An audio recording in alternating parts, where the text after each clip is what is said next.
There is a lot of darkness in the world. I'm not speaking simply of this time of year when the days are shorter, the nights are longer, but sometimes I'm talking about what we read in our news feeds or when we turn on the TV that makes us discouraged or even frightened, right? Worldwide, we see the darkness of natural disasters, of crushing poverty, the horrors of war. In our own country, we see the darkness of political polarization, the careless disregard for the lives of the vulnerable, racism, cruelty. I mean, gosh, there's often darkness in our own homes, right? Family members who don't speak to one another. The ways that alcoholism tears at the fabric of a family. And sometimes it's the darkness in our own hearts, right? Maybe, angers we can't shake, shame that seems to weigh us down. And after a while, with all the darkness, it's like some people just want to do this. Pull the covers over their heads and go back to sleep.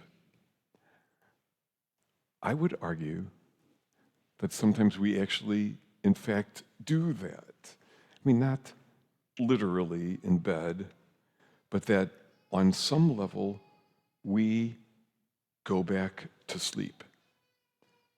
Here's how I would describe that.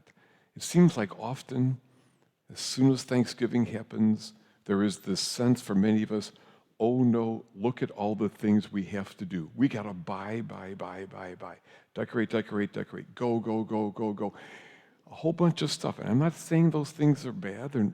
Many of those can have great value. But I do worry that sometimes it can become just distraction or sleepwalking, almost a way to deny the discouragement of the darkness, right? Jesus today says, stay awake. But I worry that this time, with all the darkness, we often fall asleep. Then comes this, the first Sunday of Advent, when our scriptures give us this message, wake up. St. Paul puts it this way, it is the hour to wake from sleep. Let us then throw off the works of darkness and put on the armor of light. He says, this is the hour to wake from sleep. I've been speaking of the darkness that is so real. It's also important that we name and celebrate the light, because there is so much light if we've learned to look for it. I've always admired those who live by the old maxim, it is better to light one candle than to curse the darkness. It is better to light one candle than to curse the darkness. And I see people do that all the time. I think of some friends of mine who do work in Haiti, impoverished folks, dangerous. They try to help with orphanages there to bring a bit of light, right? My gosh, in a part of the planet you might be familiar with called Eureka, Missouri, I see so much light. People hanging with the bereaved to bring comfort, bringing food or care for those in need, praying side by side, listening to each other, encouraging one another. It's so beautiful to see. In families, I see it. I think of what some friends of mine did last year as just one example. It's not the only way, and they said it wasn't perfect, but they tried to have more meals together during Advent.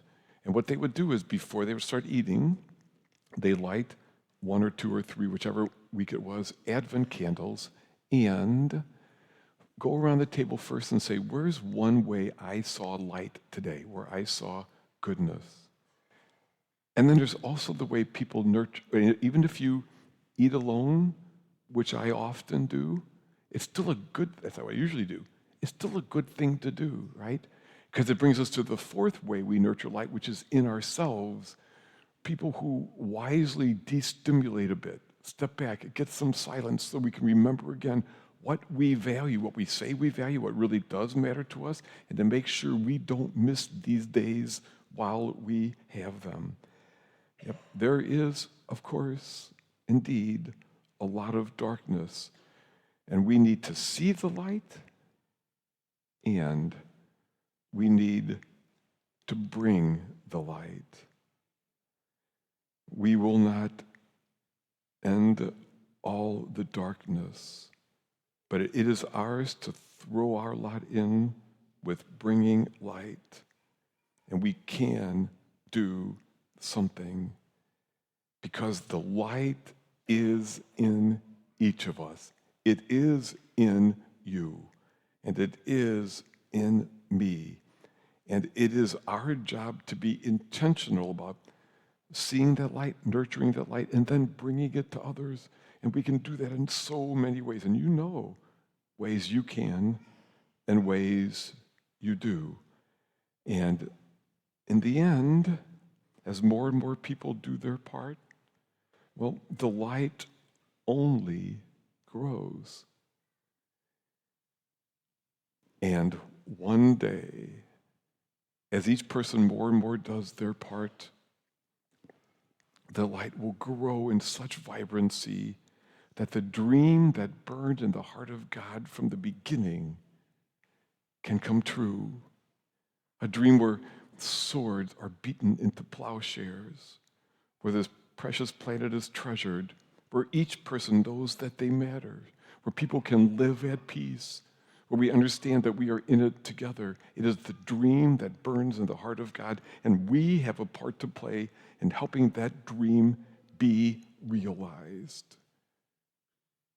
Now, I'm old enough to know that I will never see that dream realized in its fullness. Spoiler alert, you won't either. Yet, it is mine to do what I can, and it is yours to do what you can. See the light, nurture the light, bring it one to another, because it is indeed better to light one candle than to curse the darkness. Or as St. Paul put it, let us wake from our sleep, throw off the works of darkness, and put on the armor of light.